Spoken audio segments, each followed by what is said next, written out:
Climate change is upon us, and humanity is far from ready.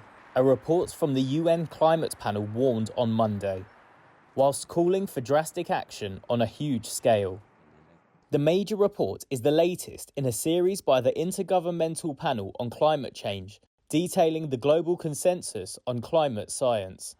And this one focuses on how nature and societies are being impacted and what they can do to adapt.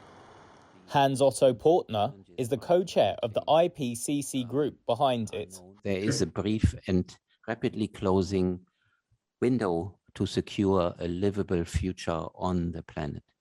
And we need to live up to this challenge. This is a decisive decade of climate action. US climate envoy John Kerry lamented that too little has been done to adapt to climate change and said the report offered a blueprint for action. The IPCC said nearly half the world's population is already vulnerable to increasingly dangerous climate impacts, and a third to half of the planet needs to be protected to ensure future food and fresh water supplies. Adding that coastal cities need plans to keep people safe from storms and rising seas. But in some cases, the report acknowledges the cost of adapting will be too high. Governments drastically curbing emissions and adapting to a warmer world will take a lot of money, spent on financing new technologies and institutional support. UN Secretary-General Antonio Guterres says it is worth it.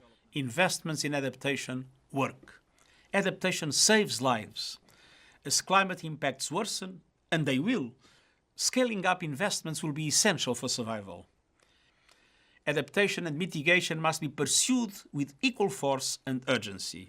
The report's release comes 3 months after global leaders highlighted the urgency of efforts to contain global warming to within 2.7 degrees Fahrenheit of pre-industrial temperatures. This latest warning says limiting global warming to close to 2.7 degrees Fahrenheit may not prevent losses to nature, societies or economies, but will substantially reduce them.